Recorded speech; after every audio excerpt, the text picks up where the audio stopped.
My name is Margie McLean. I am the president of the Alamance-Guilford section of the National Council of Negro Women. We had a really, really good time last night. Some really awesome information. We had our national town hall meet and watch party where they talked about COVID. They answered the questions that you needed about COVID, whether our kids need to go to school or whether they do not need to go to school, and it answered a lot of questions. You will be able to watch that also on our Facebook page, Alamance-Guilford section.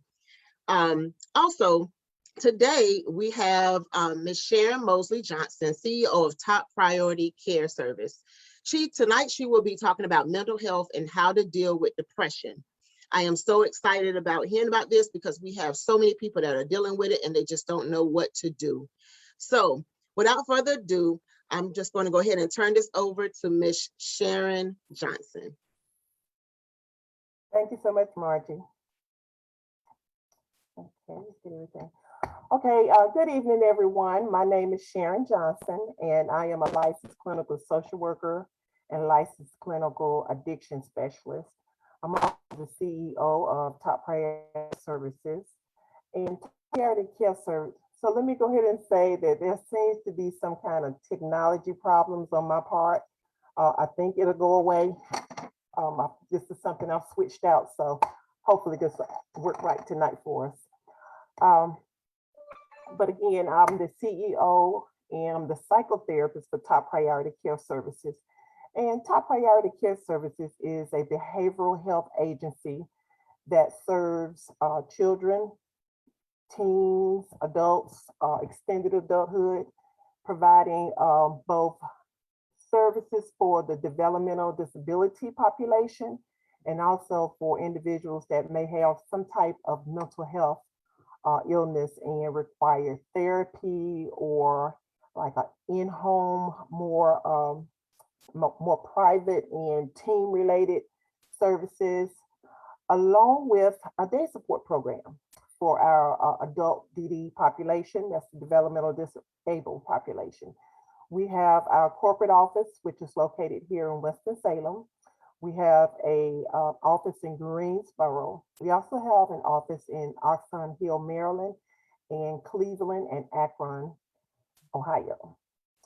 So we're going to move right into everything this evening, just out of respect for your time.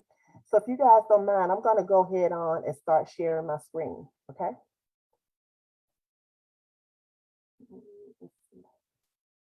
Okay. Margie, how am I looking? You're looking good. Just go ahead and go to the slideshow. It looks good. Next one from the beginning. Okay. So again, today we are talking about mental health and in particular, dealing with depression. So the purpose of our session today is just to reintroduce or to rediscuss depression, what it looks like, some of the causes of it, and also some of the symptoms that you would want to be aware of. And then we'll look at some intervention and treatment for that. Okay, so let's start by what is mental health? What's a mental illness? What's mental health? And a lot of people interchange the word mental illness with mental health, but meaning the same thing. Okay, so let me back up. Sorry about that.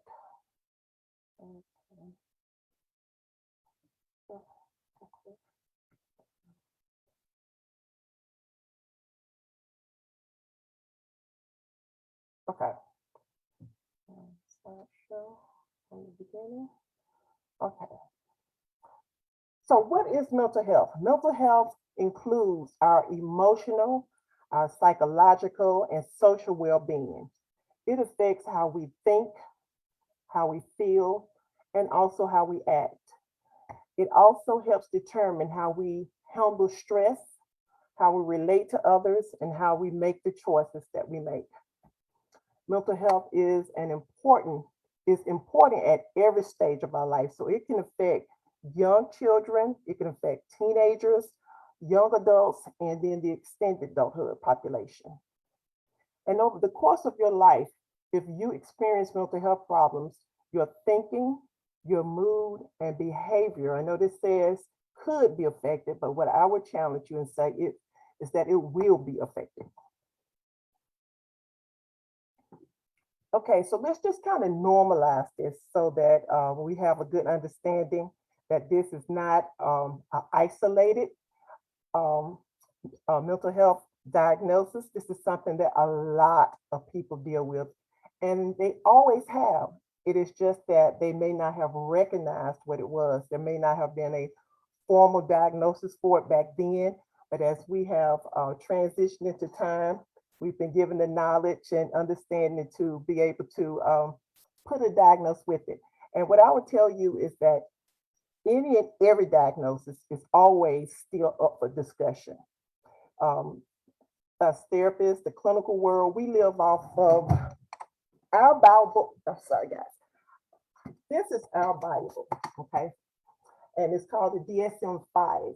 And this is pretty much where all of the diagnoses that you can pretty much experience, they're going to be in this book here. And as you can see, it's very thick. So it's not a cookie cutter situation. It is something that's well thought out, and it factors in lots of different symptoms. Okay, so I want you to understand that. But according to research, 1 in every 5 people are affected by mental illness. I want you to think about that. I can't see right now from where I'm sharing how many we have on tonight. Margie, how many do we have on tonight? Let me see if I can go back. We have 7, Okay. including yourself. Yeah. So according to research, at least one of us on here is struggling with a mental health mental illness, or some form of depression. So I want you to think about that. I also want you to just look at this little pic I pulled out, this nice big stadium. I don't know if it's football, I think it's soccer. You look around up out in here. But I want you to look at how many people are in the stand. Okay. Now, I want you to just imagine that 1 in every 5 of these individuals are struggling with a mental health illness, AKA depression. Okay. So as you can see, this is not an isolated diagnosis. This is something that a lot of people struggle with. Okay, so let's talk about some of the symptoms of depression. What would depression look like? Okay, so let's start with, I'm just gonna go straight down this list here. So it could look like this. There could be feelings of despair or unnecessary guilt. There could be some moodiness going on, bouts of anger, loss of interest in favorite hobbies or things you did to pass the time away. You may have problems with your memory or concentrating, or even simply making simple decisions that you used to be able to make. Now you struggle with making these decisions. There are some suicidal urges, and some individuals are at the point where they start doing self-harm. And this would fall under another whole presentation, but individuals that do self-harm, it could be things like cutting, and I know you all have heard of cutting. If you talk to individuals that do cut, or if you talk to therapists or people that have family members that cut, they would tell you that the people that are cutting, they're hurting. They're hurting emotionally. And what they're doing with the cut is they're trying to come up with something that could take the pain away of what they're feeling in here and here. So the cutting is just a distraction. However, it's dangerous to their health. They could accidentally cut a vein, or that's the main thing. They could literally cut a vein. And I would venture to say there are lots of people that have committed suicide, and I don't believe they meant to. What I mean by that is, I believe they were doing something because they were hurting. even if it was to get attention. But they went too far. So let's say if they were in the middle of doing something that could take their life, and somebody came in and intervened before they could finish or before they were actually pronounced deceased, then um, that person could have been saved. Okay, so I just strongly believe that. I just strongly believe that individuals that are trying to hurt themselves or want to die, I think that's what they feel then. But I believe as the act is carried out somewhere along the way, I believe that some have changed their mind, but it's too late. You know, they either mashed the trigger, which is almost guaranteed, or they stepped off the chair, which we know that leads to hanging and taking away our circulation. Let's move on. Um,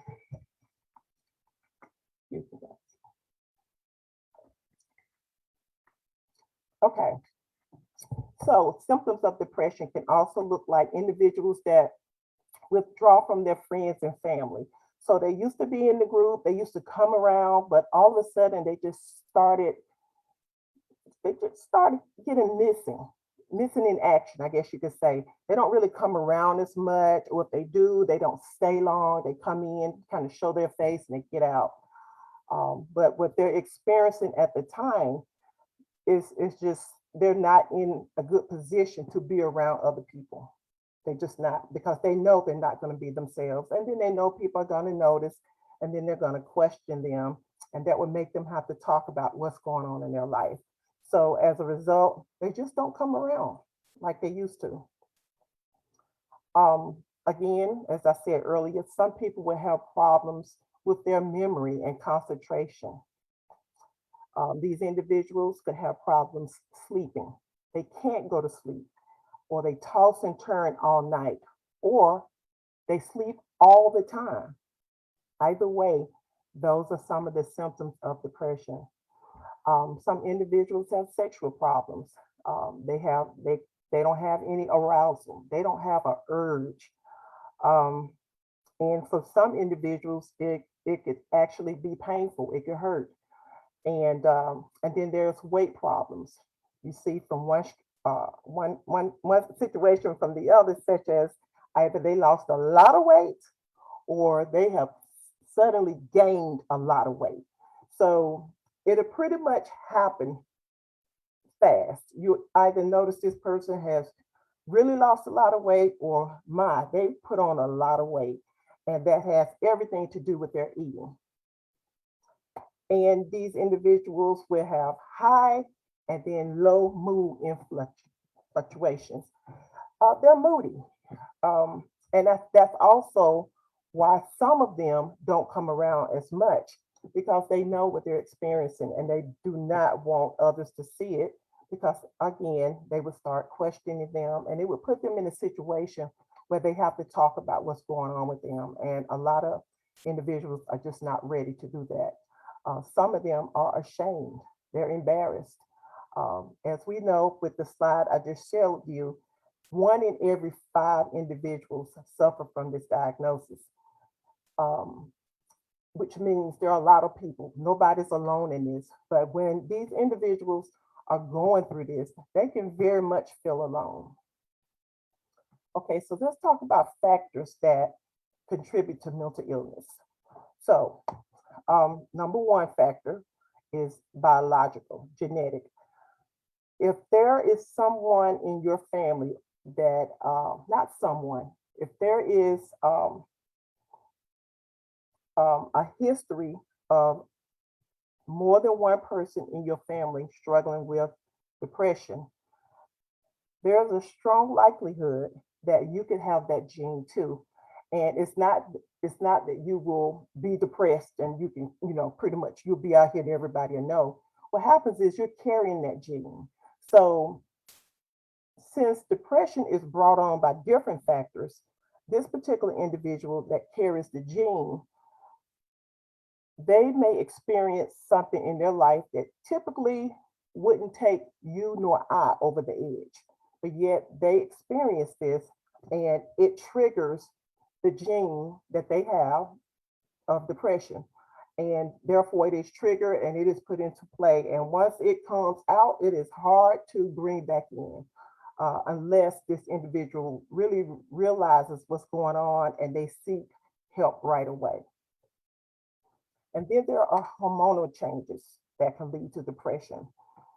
Puberty, we have our little girls, our little boys, teenagers, whatever. When they start going through puberty, listen, that's a lot going on in their body. I'm not a doctor or anything, but I can tell you this greatly affects their brain.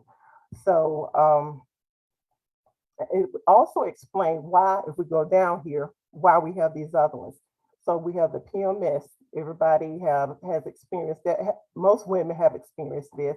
And if you're like me, back in the day when I was experiencing that, I would say we know a cycle lasts about 3 to 5 days. Around about the third day, I would experience this overwhelming sadness, and I just didn't know where it came from, but I felt sad, and I noticed that I was moody, and I was just not a very good person to be around on that third day of my period. And I realized that after about 6 months, it took me about 6 months to realize that I might need some help because I was starting to, my fuse was short, let me say that. So the people I love and the people that were around me may have experienced a different Sharon on that day. A Sharon that even Sharon didn't recognize until 6 months later. So PMS definitely is one of the symptoms. Okay, and then we have pregnancy. There are individuals that are pregnant for whatever reason, something hormonal, and it has triggered a depression, a form of depression that's going on in their life. So they may present with some of the symptoms. Postpartum depression, we know about that. These are the moms that after they have the baby, they're just depressed. They feel very down. Um, they feel disconnected with their baby. They may feel disconnected with their spouse, boyfriend, or family members around them for no explained reason other than there's something going on neurological, and that is postpartum depression. And then we have perimenopause and individuals that are going through menopause. That could be me again. Well, actually, I think I'm out of that stage. And then there's another one I like to share with people, the andropause, and this is in men. So yes, men can experience depression also as a result of hormonal changes. And notice this, it typically happens later in life when their testosterone levels change. So I thought that was pretty interesting. Okay, other factors that may contribute to mental illnesses, life experiences. So if you haven't lived yet, if you just keep on living, you will experience some things that will literally take your breath away. You will experience things that may cause you to not want to be here anymore. Okay, and these things typically happen from something that has happened in your life. Now, this is in addition to the ones that may have the genetic factor. We're just talking about people that don't have the genetic factor. They could experience depression because something has happened in their life, such as some form of trauma or some type of abuse. Also, environmental factors play a great role into depression. And when we say we're looking at a negative environment, well, it's where, let's say, for example, if you have a child that grows up in the home with a parent that has struggled with depression, they're going to be presenting symptoms. Symptoms, they could be presenting symptoms such as anger, a lot of crying, their short fuse, the moodiness. So there could be a lot of screaming, arguing going on. They may sleep a lot. They may not sleep at all. So if you have a child that's just sitting back and watching this, and we do know that children do what we do and not necessarily what we say, this child is literally sitting back and they're watching this. As far as they know, this is how they are supposed to respond to certain situations. And they've learned it from their loved one that is displaying the symptoms. And the loved one, I don't believe they mean to do it, but this is what's going on with them.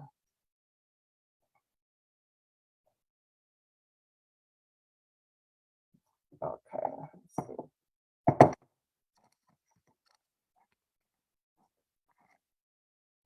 So my camera is off. I'll figure out how to get that back on in 1 second. Okay, so other factors that contribute to mental illness. I thought this was pretty interesting. And of course, this right here is something um, relatively new because we're in this age of social media. So, as it turns out, according to certain research studies, our social activities can contribute to mental illness, such as depression. Okay, so according to this, the research showed that an individual could succumb to this if they have too many choices in life. That I would want to read on more. But the area that they live in, again, their environment, or poor sibling relationships. They grew up and they had lots of sibling rivalry. And so somebody might say, well, how is that connected? I grew up and my sister and my brother, we fought all the time. I believe what the research was trying to show is that depending on the sibling rivalry, if it was a form of bullying, if it was a form of always putting the sibling putting the individual down a lot, and as a result, they develop low self-esteem, and they develop other complexes that could lead them in life to really believe in that about themselves. And just as a result, they may experience depression from that. I love this part though. According to research, some individuals, depression is so real that just the end of a TV show series, last year, Criminal Mind ended. I think it had been on for 6 or 7 seasons. For that, it had been on about 6 or 7 seasons, and I guess the writers felt like they had done all they can do, and to do the show justice, the best thing to do was to bring it to an end. Listen, there were some people who based their life off of watching Criminal Minds every Wednesday at 9 o'clock. It was a show that they were familiar with. Now, listen, I'm just using Criminal Minds as an example, okay? It could have been any other show.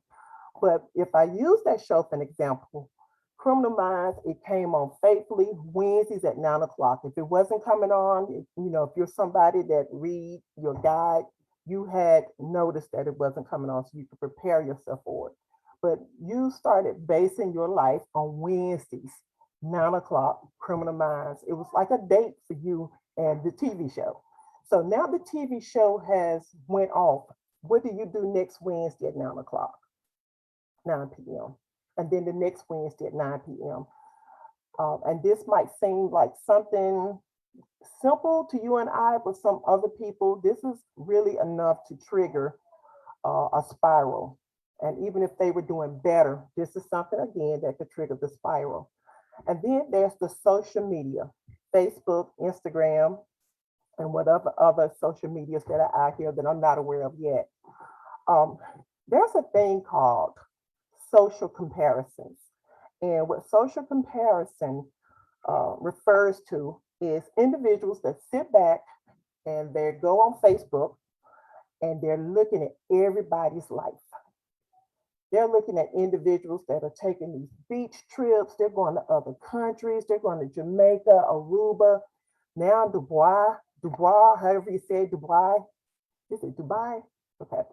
Well, we're experiencing lots of things in life, and people are sitting back and they're looking at it, and for whatever reason, they're feeling envious. They're feeling like, why can't I experience that? Um, am I not working hard? They really take it personal. And the bad part about looking at social media and comparing your life to these individuals that you see in the photo is that you see a one-sided photo. So, in other words, you don't know what it took for that person to go to Jamaica. We don't know if they saved up 5 years to go to Jamaica. We don't know if they paid a monthly plan of $25 a month for 3 years. We don't know how they got there. So, what we see is not actually the story that's going on, but we're sitting back, we're looking at social medias and Instagram, and what we see, it looks good, and we're not doing it. So, we're doing something wrong. And that's how some people could feel. But this is something that I've noticed a lot of people experience with social media. Also, some of the whys. Why else would somebody? What would lead to depression? Somebody might be experiencing grief, and we'll talk about that in a minute. This individual could have been experiencing stress, burnout, actually have other diagnoses under mental illness such as bipolar or something close to that that's in the what we call the mood family, the mood disorder family. They just be overwhelmed by what they're doing. They might be dealing with some type of moral failure or some exposure. They were in the newspaper, they were on the news about something and that they're very ashamed of and embarrassed. Their financial difficulties could be making affecting their depression, marital problems, again, the guilt and shame.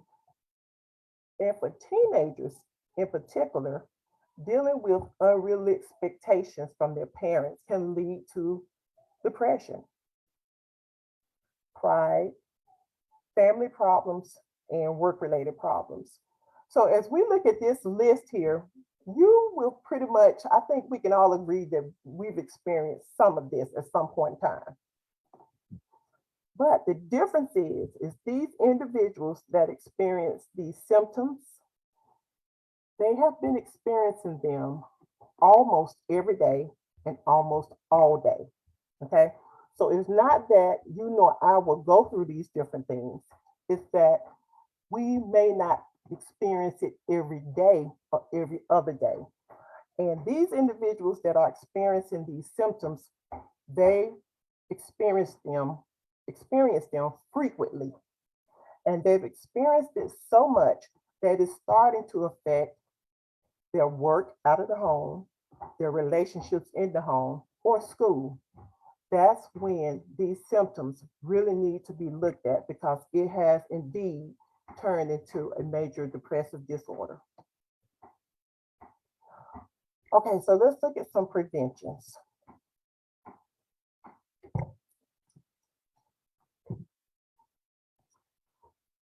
For more than one reason, going to your doctor as often as you can. Most people's insurance will cover, I think, up to 2 times a year. But going to your doctor for a regular physical, there are certain things that he will pick up from there. Excuse me. Yeah, for that. Again, so during your regular physical, there are certain things that your medical doctor can literally pick up and they will make the recommendation that we feel like you need to see a therapist or we have someone we want you to talk to.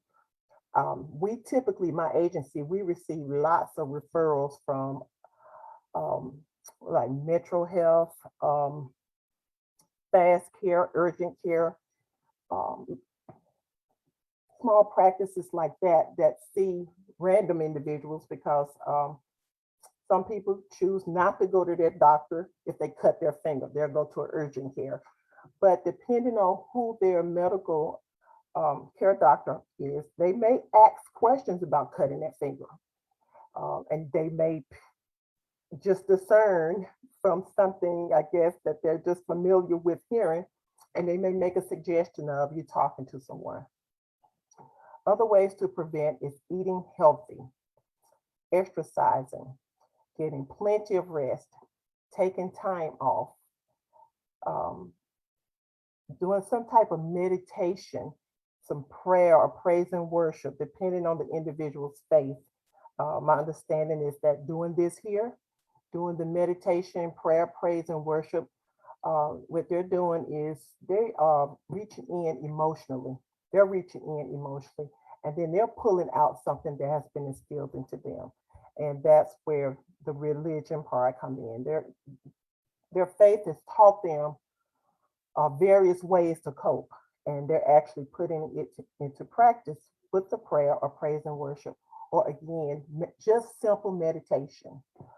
Also, another prevention could be done by having someone to talk to, having I've called a confidant, or if you have a really good support system. And these are individuals that you can talk to. You won't really hear your business out there later, but at the same time, they are going to encourage you to seek professional help. Also, something else you can do to prevent mental health is engaging in a hobby, just something you like, something that'll fill your time up. Being emotionally grounded. And when you're emotionally grounded, you pretty much been seeing your doctor on a regular basis. You're eating healthy. You're trying to exercise. You're definitely trying to get vitamin D, and that's from just going outside, being in the sun. It's something about the sun that feeds our body of vitamin D. And if you're the type of individual like me and you don't go outside a lot, then it's probably helpful to take vitamin D. And you can find that in any type of drugstore.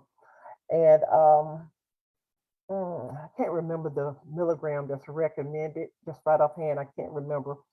But vitamin D is very serious. It does have a lot to do with your happiness. Okay. Uh, okay. So we talked about getting plenty of rest. So um, deprived sleep, someone who's not getting a lot of sleep, they are triggering certain emotions in their body that can lead to anger, displayed anger, or forms of forms of depression because their body, their brain is lacking something that it needs to maintain a stability. If these individuals are overworked, they could just take some time off.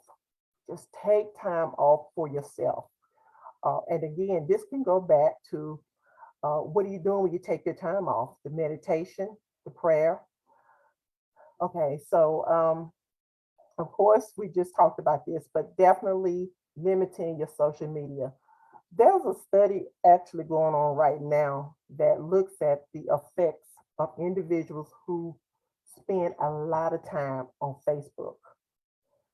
The study showed that these individuals are more likely to experience depression, and it is because what we talked about earlier. They're looking at photo snaps, just simple photos, snapshots of other people's lives that they have some kind of way um, began to compare their life to. And as a result, they don't feel like they're measuring up or they're doing something wrong because they're not living this great life they see on the photos that everybody displays. Okay, so let's just look at some other names for depression. Um, an individual that has been experiencing the type of symptoms that we've talked about, uh, and, and these symptoms are being presented on a frequent basis, pretty much every day or almost every day or all day. That's the difference. Just like I said, you may have noticed some of the symptoms of depression. However, you're not at that point that it's affecting you every day or all day, every other day. So that's the difference. It's not that we won't experience some of these things, it's the frequency of how long we experience it. So, an individual that has been experiencing these symptoms, and I'll say not just one, don't just look at one, but typically you're experiencing about 3 to 5 of these different symptoms. And if it's been going on for at least 2 weeks, we might be looking at the diagnosis of major depressive disorder. Okay, so let's talk about what persistent depression disorder is, depressive disorder. That's what that should have been. This individual has been depressed for at least 2 years. Yes, 2 years. And it may not be a major, like really major things that are going on in their life, but they're just not happy. They're still not happy, and it's 2 years later. They're dealing with something called persistent depressive disorder, also known as dysthymia. Okay, so let's look at these other two factors that I want you to be able to have a good understanding of the differences. Okay, so there's these two terms are called, one is called adjustment disorder, the other one is called complicated grief disorder. So with adjustment disorder, I would venture to say the pandemic that we're in right now, individuals had to make an adjustment to it. And a lot of people have not adjusted well to it, and they are experiencing some form of depression. Well, the difference between adjustment disorder and major depressive disorder is adjustment disorder is brought on by something that has happened. Okay. Now, I know we said in major depressive disorder, it could be brought on by something that has happened, but it is also genetic. And there's some other factors, the hormonal adjustment disorder. It is because something has happened to throw the person out of line, out of their typical routines. There's been a major move. They moved from one city to another city, and just after a period of time, some weeks, they're having a hard time adjusting. It could be because they're not making friends or because they're in a whole different area. It could be from a divorce. They're having to adjust to being single. So, adjustment disorder happens after a change has happened in somebody's life and they're having a hard time dealing with it. They may display some of the symptoms that we discussed for depression. However, it shouldn't last long. In adjustment disorder, this person is going through this for about 6 to 8 months or less. It could be from 3 to 8 months. And like I said, they're experiencing symptoms that are similar or almost the same as depression, but they won't experience it as long. So again, that can happen between 3 to 8 months, and something has occurred in their life. Okay, so then that takes us to complicated grief disorder. So some people say that, well, in particular, what we live by, the DSM-5, the Bible, it speaks to complicated grief disorder. The reason why they came up with this name is because some people had started calling individuals or saying the individuals that were dealing with grief. So somebody has died in their life and they're missing this person. And according to the culture they live in, okay, because cultures are different. Some cultures, you should be better in 3 months, okay? Some cultures recognize that bereavement affects everybody differently, and it can take a year. So if you have a culture that says that your bereavement shouldn't last any longer than 6 months, and if you're still sad after 6 months, then oh my goodness, then yeah, you have a mental health or mental illness. You have depression now. That is not the case. Complicated grief disorder, it is an extended period of time of grieving. Extended. I can't give you an exact, um, I can't quantify it for you because it differs for everybody. But I will say if somebody is experiencing the um, same symptoms of grief, which are very similar to major depression, and with these symptoms, it is making it hard for them to get up, go to work, get out of bed. I mean, like these individuals, they're still in the same place, pretty much where they were when when they lost their loved one, such as 2 years ago. So if they just do not seem to be getting better after about a year, that's what we consider complicated grief disorder. And if it continues longer than that, it can be major depressive disorder.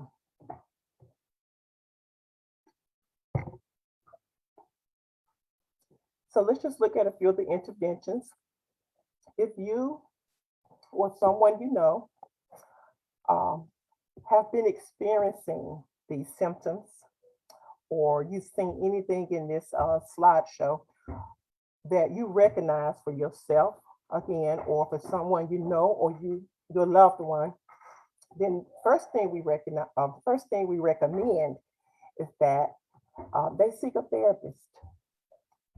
Also, we recommend that they reach out to someone, just talk to someone, have a support system. And again, what I say is if you have the right support system or whomever you're talking to, I believe they should sit and listen to you and offer that support. But at the end of that conversation, I do believe they should start talking to you about seeing a therapist. And therapy is not anything like it used to be in the day. When I was growing up, if somebody was in therapy, we pretty much thought they were crazy. I think that's what we said. Oh, they're crazy. They're getting therapy. It's just like something was wrong with them. Okay. But that is not the case anymore. That wasn't the case then. That was the perception. But now it is much more acceptable. We talked about the stats of 1 in every 5 people dealing with some form of depression. Well, I'll say now, one. This is my research. Okay, now this is really from my experience. I'll say 1 in every 10 people have a therapist. That's just how common it is. Okay, and then another form of intervention for somebody that is feeling harmful, feeling like they could harm themselves or somebody else, is I would ask if they would reach out to the suicide hotline. And there's a suicide hotline in every area. There is one actually nationally, and I'll give you that number. I think I took it off this slide accidentally. Okay, the other intervention is knowing your family tree and family history of the mental illnesses in your family. And I say this is an intervention because if you know your family history, then you have the knowledge to know um, what you're. Okay, let me see how I want to say this. You have the knowledge to know what could present itself at some point in time in your life. Now, again, just because somebody or several people in your family have dealt with mental illnesses, depression, it doesn't mean it's going to happen to you. But what you have to know is if you know that this is common in your family, you just need to be aware of it.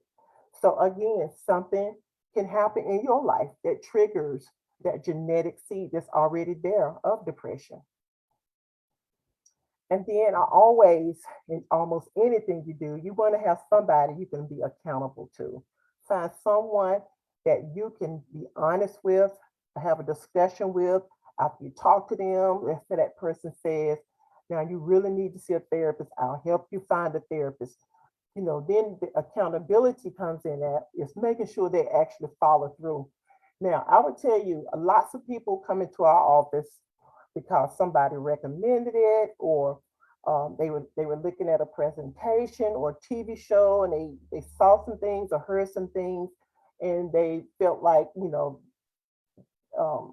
were talking directly to them, and as a result, they may reach out and seek help for themselves, and that is something we welcome all the time. But what I say is when these individuals come, they come in, they'll say, hey, my sister recommended that I come to you. My doctor recommended, or I've been experiencing, this or that. Or when they're in crises. What I do see a lot of is they may come in for that first session, okay? They may come in for 2 or 3 more sessions. But after that, they kind of drop off. Then they'll cancel the next session, and then they'll come for one, and they'll be really late. So sometimes just having that accountability partner, um, I believe they would encourage these individuals to be consistent with it. Give themselves a fighting chance to get better, and that is by going to do something about it. And then, just a,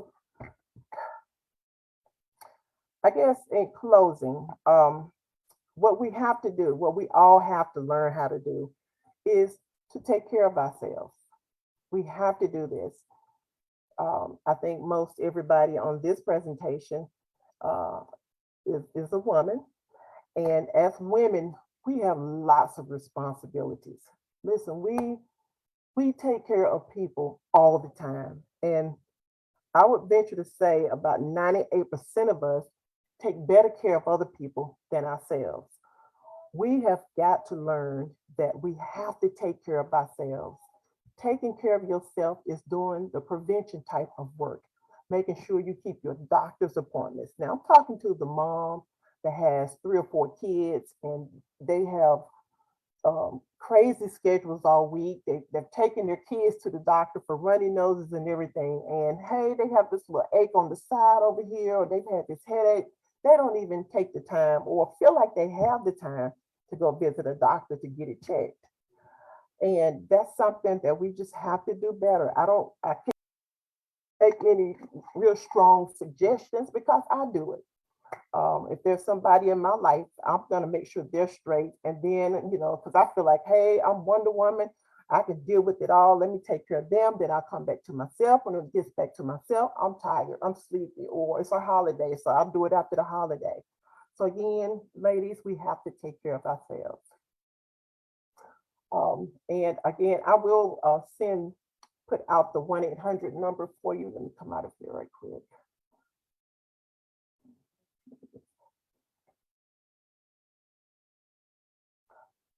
I will put out the 1-800 number for you and put it up before you leave. And I guess that's all I would share at this time. If we have any questions, I would welcome that. And let me find my way to get back to you. Okay, Joanne, I see what you were talking about. And I think I had it off. Well, thank you so much. That was some really awesome information and very informative. We do have a few questions in the chat. Okay. One of the questions come from Ms. Christina Alston. It said, would you say that the number of mental health illness in African American community may be higher than other communities, mainly due to our generational trauma or just not getting the help we truly need? Yes, absolutely. I would agree with that.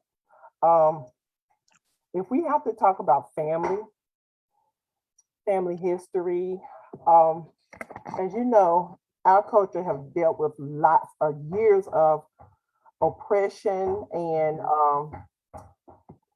feeling second and third nature, I guess you could say third class. And like I'll say the women we experience, just women alone, not to mention Black women alone experience lots of hardships. And so do our men. We experience hardships. And I will say this about us because we're such a strong culture. Our culture, our Black history is very strong. We've dealt with lots of things, but yet we show up to work, we show up to school, and we do what we have to do. And that's not necessarily healthy either. But yes, I will say that mental health does affect the African American community almost more than any other. And to add to that question, does whatever goes on in the house stays in the house contribute to mental health and depressive issues in the African American community? That was my question. Yes. Now, listen, as Black people, we have merged out to, we do what we want to do now. But still, some of us have been, that was instilled in us. You don't share what goes on in your house. If you're dealing with something, you don't share it, you don't talk about it. And you can't even really talk about it with the people in your family. So you're not going to go outside of your family. But those secrets are hurting us. Those secrets are literally killing us because it affects our health. And then, of course, we know it could affect our mental health. Mhm. And listen, y'all, depression is real and it can come from almost anything. It just affects everybody differently. All right, do we have any more questions from the floor?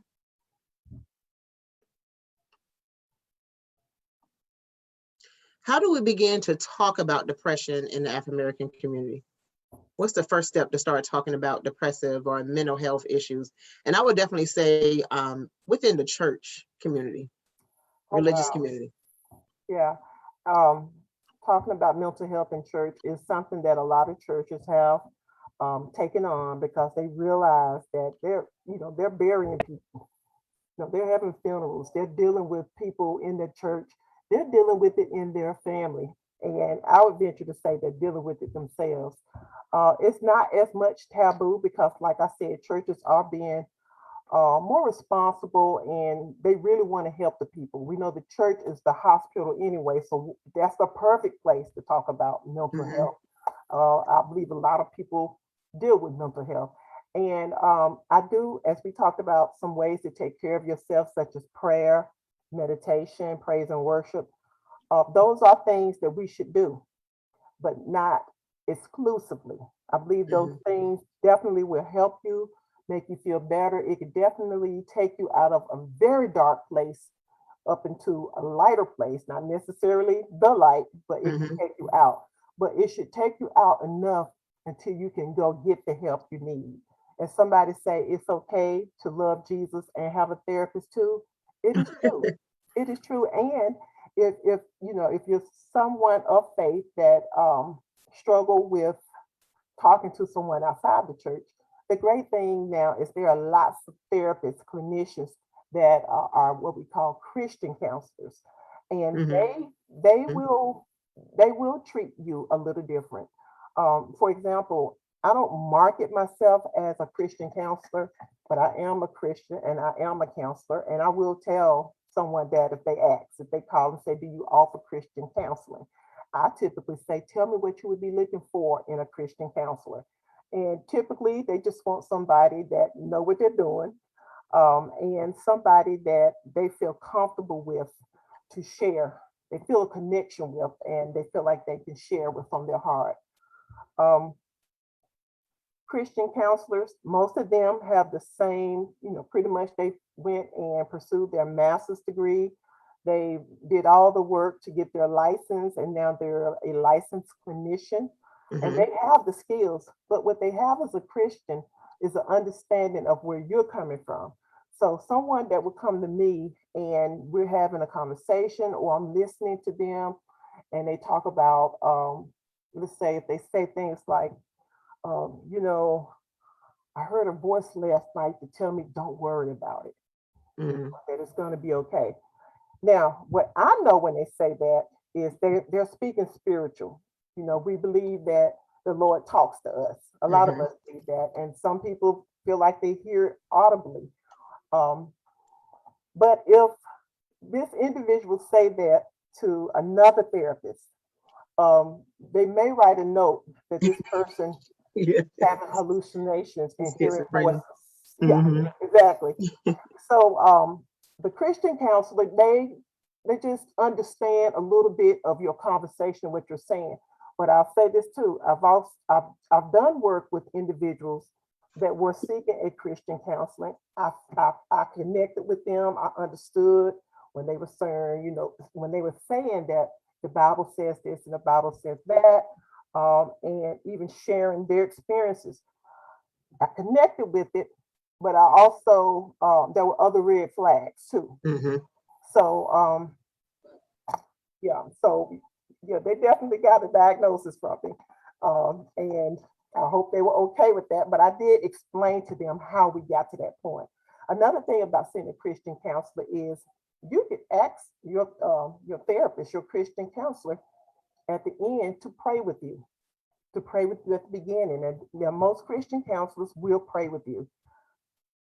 Don't ask another therapist that they couldn't Mhm. do it.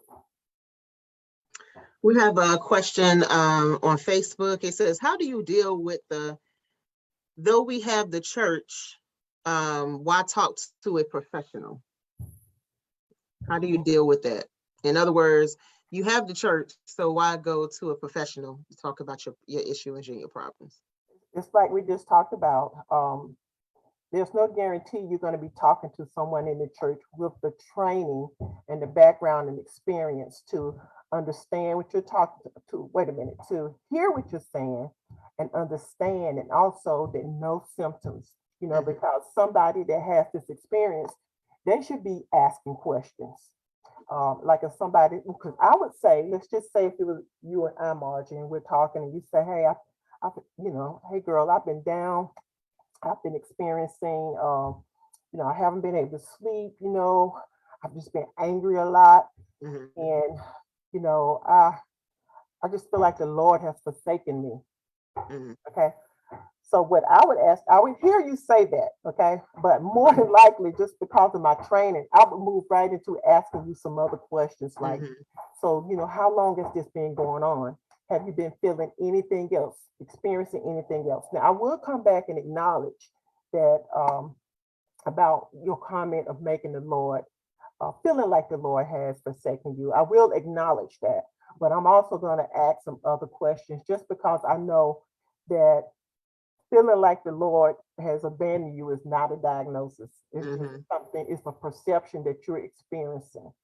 You know, I would probably try to share a verse, a couple of verses just in regards to how, according to the Bible, he'll never leave or forsake us. That's what I would do as a Christian counselor. I can Mhm. bring in those tools, but I will also talk very practically and listen practically to what's going on with them. So did I answer the question? I went on a little longer than I meant. Okay. Um, the next question she has is, what if men think it is less manly, excuse me, to discuss depression and anxiety? Let me make sure I understand you. You say, why do men think that, why do they struggle with talking about depression and admitting it? Yes, and they think Exactly. it's not as manly to be able to talk about that. Exactly. Um, Again, I would say it's because, they're supposed to be the lead. They're supposed to be the one to help solve the problems in the home. Um, and also, they're a man. They're supposed to be built differently, you know. And historically, a lot of men have not talked about their depression to normalize it, you know, because in the clip that I showed you earlier, the baseball, football stadium with all those people in there were lots of men in there, and they would definitely be counted into one out of every five. They handle it differently. And I would say a lot of them mask it differently. They mask it in their drinking, they mask it in their drugs, they mask it in their hoeing. I guess you could say their promiscuous. Yeah, Yeah, a lot of that you see going on is something that's what in that them that's is. hurting. They depressed. Yeah, that's what it is. They're That's depressed. what it is. They depressed. I Okay, want you all to give them a pass if it happens to you. No, just kidding. girl. Yeah, that's just one of many things that could be going on with men. Okay. And how do we help our children? We have a lot of kids. I know, me being an educator, we have a lot of children who are committing suicide now. I don't know if they feel like they don't have anyone to talk to. When we go into like bullying and things that happen at school, and then they come home and they commit suicide. Mm. Um, what are the signs for what should the parents be watching for? Or is it that the parents are not watching closely, or they're not talking to their kid like we used to? You sit at the table, you eat, and you talk and ask about what's going on. Why is the number within our youth, depression and suicide, why is that number going up? It's a little bit of everything you said, Margie, and more. Um, what I'll add to that is that as parents, we're doing more. We're working two jobs. We have Pilates. We have our own classes. We go to yoga. We taking our kids to all these different activities, and we're busy. So as a result, we may not notice some of the things going on with our kids, notice some of the symptoms that they present, because some of it being moody is just a teenager. Mm-hmm. You know, you ask them something, they'll snap you up, or you know, anything that deserves really a good old fashioned spanking. But it's just so common with them that some things you just think, hey, this is what's going on with them, but they're presenting. Their grades have dropped. You know, I think parents, they do, you know, they will kind of stop right there and say, hey, what's going on? But when their grades drop all of a sudden, they don't want to go to school, like they're sick every day, like they're insisting that I'm sick and this is not a good day for me to go to school. And again, that social media. Oh my Mm-hmm. goodness. Yeah. If you look at a lot of the suicidal cases with teenagers, I think you'll find the commonality of bullying on social media. Mm-hmm. And that can range from anything from you know, them discovering that they were meant to be a girl, but they were born as a boy, or vice versa. A lot of the sexuality things, there be those type of kids that are experiencing that. This is very, very hurtful, and it is something to make them feel like something is totally wrong with them, like their brain is not wired right, and that can be very isolating. That could be isolating. And then you have the parents at home uh, that haven't really accepted what they see as well, Mm-hmm. you know, Mm-hmm. and they don't know how to talk to their child about it, because we know, according to the Bible, we don't want our children like that. But Mm-hmm. at the same time, just from being a human being, you know, you Mm-hmm. still want to love your child regardless, Mm-hmm. you know. And I just think a lot of the parents don't really know how to handle it. I'm sure most parents wouldn't do what Dwayne, what's Dwayne's last name? Wayne, Married to Gabrielle. Wait, Dwayne Wade. right. Mm-hmm. A lot, listen, most parents wouldn't embrace how they're supporting their son at what, 12 years old, you know, Yeah. because most parents feel like they'll grow out of it, you know, or they're going through a phase. um, I guess for Dwayne and Gabrielle, they've seen individuals committing suicide, feeling isolated and outcasted from their peers. Mm-hmm. And what they want to make sure they do is support it. Like, we're going to get on this, whatever, we're going to support him in this. And we don't know what everybody else to do, but he'll know his parents have his back. And let me tell you, um,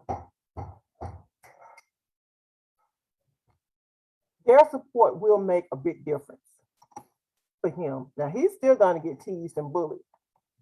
You know, I don't know how the people will come at him, but if he's communicating with any other kids at some point in time, he's just going to get teased and bullied. But I Mm-hmm. feel like he has the support to help make it better. He can literally go home and talk to his parents about it. Mm-hmm.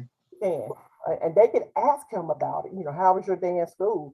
And if he starts looking and responding any kind of way, they'll know to ask more questions. All right. Thank you so much. Any other questions to put in the chat? Anybody else have any questions? You can ask it now if you have any questions. Yes, may I see the resources slide, please? Yes. Well, yeah. It's the one just before this one. Okay. Mm, Thank you. yes. So I would like to thank you for coming with us and talking about depression and mental health. I know I am one who have dealt with grief, just too much grief, I would say, and to the point now where grief is like I try my best not to deal with it. And so I know I have found someone to talk to myself, and it's kind of hard because, like you said, we are people who we care for so many other people. So to see us with this depression or mental health is something that we don't want to talk about because we are seen as the strong one, but we're falling apart in the inside. And so it's best for us to go and get that help as well. Also, I know I masked mine by just doing so much stuff and not getting that help that I needed. So now I realized it, and that's one of the things that I am doing now to deal with that grief. Um, and so I think that's things that other people need to talk about, and even within the church, talk about that, even within the school system. When we have a child, it's not just the parent should be watching the children. It should be anybody that comes in contact with that child to see if something is wrong. And a lot of times teachers, educators, we get busy with all of the things that they want us to do in the schoolhouse and things like that. But we need to be able to have time to be able to sit down and talk to a child. He or she is gonna find someone that they can talk to and rely in. Even if they don't go to the counselor, it's one teacher that they feel like they can talk to. And that's what we need in the school system as well. So I thank you again, Ms. Johnson, for coming. I appreciate it. If you need to get in contact with her, Ms. Johnson, can you show your contact information again? Yes. And Margie, I won't leave you up there by yourself, since you did disclose and normalize that. Did you say you're seeing a therapist? I will start seeing one, yes. Okay. Um, I don't, I don't know if you all know, and you probably don't, but I just lost my husband, a few months ago on February the 27th. And the difference in my situation, I'll say, is he died of cancer. He was diagnosed with it in 2008. Started out as prostate cancer. He had the surgery, they took the prostate out or the cancer. He did well, he did well. Around about 2011, they start seeing some traces come back, but they immediately targeted with some laser therapy, did well, zonked it out. He was going for his appointments every year. They'll do the test to see if they saw any traces of cancer growing back. And that just, it maintained well until about the year of 2018. Mhm. Well, in the year of 2018, we ventured out and opened the business, expanded the business to Oxon Hill, Maryland, and also to Cleveland, Ohio. And that year, we were up and down the road all the time. We were very busy. To the So much so that in 2019, um, we realized that I realized that I hadn't even been to the dentist in 2 years. That is, that's like, I'm very serious about my teeth. If I could just be as serious about my health and my nutrition, listen, I would be on point. But I'm very serious about my teeth, and that's another whole story with that. But for me to miss going to the dentist 2 years solid, that says a lot. But with that being said, he missed 1 year going to his doctor. And so when he went the next year, not only had the cancer come back, but it had already spread it through his bones and had started moving towards his organs. So that's what 1 year did. So and then his health, he started declining. So I was able to take care of him through that through that process as his body began to transition. I was able to be there to care for him. So I really had a good solid like year and a half of knowing that unless God intervenes, this is the direction we're going in. Now, yes, I spent a lot of that hoping and praying, and I was not trying to receive the news, but I still knew it. So how I feel different and blessed is that I had time to cope with it. It wasn't anything that caught me off guard or some shock like it does happen to people, that those tragic things like that. So I had time to adjust to it, but it still hurts. It hurts to the point of I don't think of the sick man, I think of the man he used to be, just because he was so active and supportive for me. Oh, I'm sorry, my granddaughter has come in. I told her she had to wait an hour, so I guess she feels like my hour is up. But with all that being said, I've been trying to just kind of navigate through this process because I talk to people a lot. They ask me, what's going on and how I feel. I tell them, so I feel like I'm talking about it. And I process it a lot on my own. But no, I wasn't trying to see a therapist. And I think I had another presentation not long ago, and I was having to talk about mental health and treatment. And I'm just that type of clinician that um, I, I feel like I'm doing myself a non-justice if I'm talking to somebody else about it, and I'm not being honest with myself if I'm not participating in what I'm trying to encourage other people to do. Mm-hmm. So for that reason alone, not really, it's some other reasons as well. But that reason triggered me to make that phone call because I knew that I couldn't be on here. I can't be on here talking to people about interventions and really pushing them to go talk to someone if I'm not doing it. Right. And I believe I will benefit from it, though I talked myself out of it for the last few weeks and months. But I'm just at the point that, hey, let me give it a shot because I owe myself that. Yeah. I owe myself that. And that's how we have to think. Whatever you need to do to take care of yourself, your peace, your mental health, you're worth it. Mm-hmm. You're worth it. Thank you. So Thank you I'll for be starting sharing. my first session Monday, Margie. Okay. And I'm doing it on Zoom. I don't even have to leave my house. Listen, they're making this thing really easy. If there was a time that you were worried about walking into Yeah. somebody's practice and being seen, you don't even have to do that now. But now listen, I don't want everybody to think you can just do this over the camera and it's good. I would suggest that you be willing to do some face to face when we get to Mm-hmm. that point. Well, thank you for sharing. I appreciate that. I definitely be praying for you. Actually pray for my family as well as we deal with our grief as well. Okay. So just a couple of house cleaning businesses. Again, this is Good Health Win, which is a national initiative of National Council of Negro Women.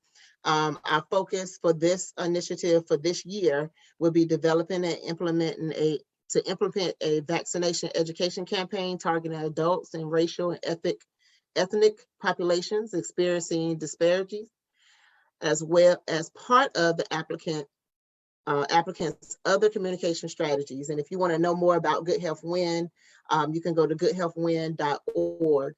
With that being said, one of our in Northern California region, they will be having baby talk and they'll be addressing COVID vaccines and fertility. That will take place Thursday at 5:30, and the information is here. And if you need the information and would like to join and you want a copy of this flyer, you can email me at Alamance-Guilford NCNW at gmail.com. Also, we want to make sure that you are protecting yourself and also others from COVID-19. Please make sure that you're doing your social distance, 6 feet and 2 arms length, which is 2 arms length for other people. Make sure you're wearing your mask. Be sure it covers your nose, your mouth to protect others. You can be affected and not have symptoms, meaning that you can be affected and you can also pass it to someone. Even if you had the vaccine, you still can be a vector, which means you're a carrier of this disease, and you can pass it on to someone else. So if not for yourself, do it for others and protect and wear your mask.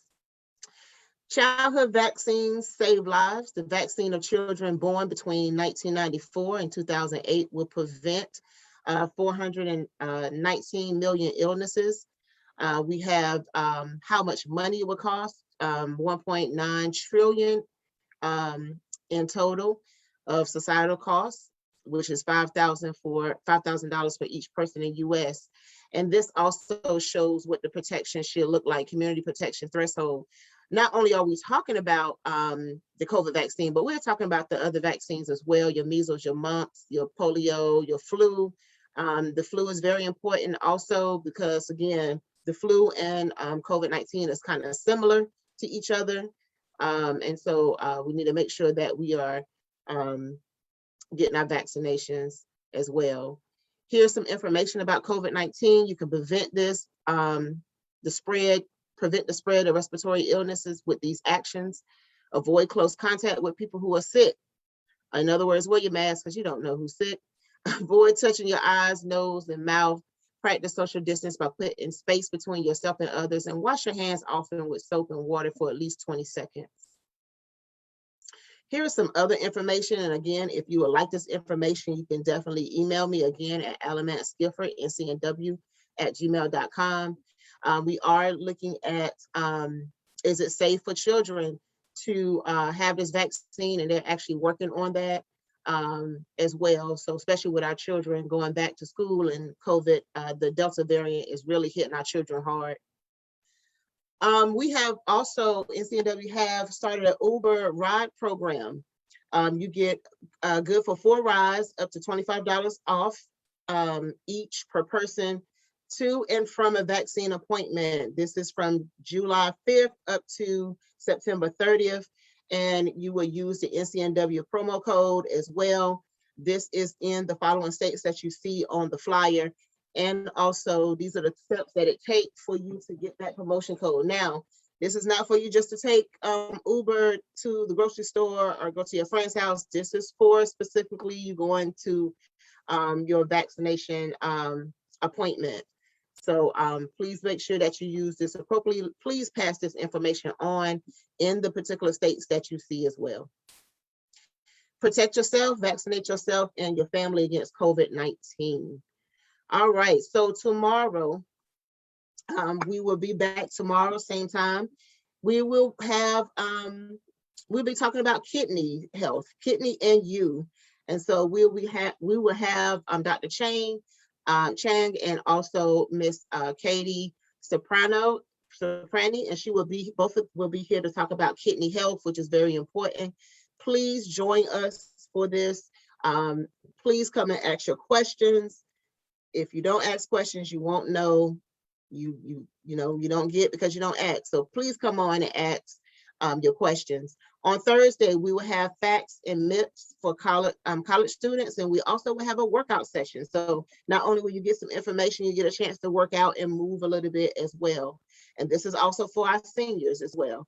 Our last night, Friday, we will be ending with, what kind of life is this? What kind of life are we dealing with this COVID? And so we will have Dr. Harvey Chip Rice, who is the host of WNAA 90.1, The First Light.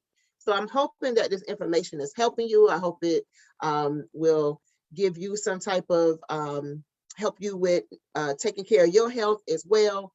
And we look forward to seeing you tomorrow. Thank you again, Ms. Johnson. And I'm hoping that you can join us tomorrow as well. Would you like to have anything else to say? No, I thank you all for allowing me to come in and talk about something that we all know about, but just have to really be reminded of and just take a look at it. And it's always do our own self-examinations. I definitely like to thank Jovan for recommending me to be your speaker tonight.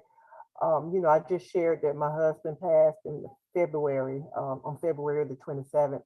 And listen, I don't know what made her do this, but we took him to hospice the day before he passed. And I had been texting Jovan along with other people, giving them updates. And for whatever reason, Jovan came out to hospice. Now, with COVID going on, they only allow 3 people in there. Right. That was the rule then. But if you were critical and really about to expire, they would allow 5 people. But for whatever reason, Jovan came over there and she was able to get in, and she was only in there with me for a little while. My husband died within an hour. But it was something about her presence there. And this is why we have to really take care of ourselves, because we never know when we have to be there for somebody else. And I don't know what made her come by there and come in, but it did bring a certain peace to me, having her there, having her hold my hand, rub my hand, whatever she was doing. I really can't remember, but I just remember that her presence was so nurturing to me. So I will always be grateful to Jovan for that. And again, I just stress the fact that we have to take care of ourselves, because we're nurturers and we're always going to do it. Yeah. but we need to be in a really, really good place when we do it so we can be effective for others. So again, thank you so much for having me. And Thank you. Joanne, my love. Thank you. And I appreciate Sora, Jovan, and Christina Austin for putting this together as well. They worked hard to put this week together, and I really appreciate that. I'm the president trying to, like my pastor say, release the gifts and let other people do instead of me doing all the time. So Yes. let them do, and they've been doing a good job. And I'm trying to train somebody to be the president next year. They don't know it or not, but don't tell them. Also, we have, I think if we still have on here, the president of Durham section is Miss Crop on here, Sandra Crop. Would you like to say anything? Yes, I just want to let you both know that I have truly enjoyed tonight and all that the information has been given. And I relate to Sharon in terms of losing a husband. It's been 16 years and I still miss him. So, I don't think I have a mental issue because I'm still moving forward and I'm leaning and depending on my Lord and Savior. And so it's a wonderful thing. And I try to keep myself busy, especially with the National Council of Negro Women. So as president, I really have to stand tall. So let's keep it real and vaccinate your family, everybody. Thank you so much.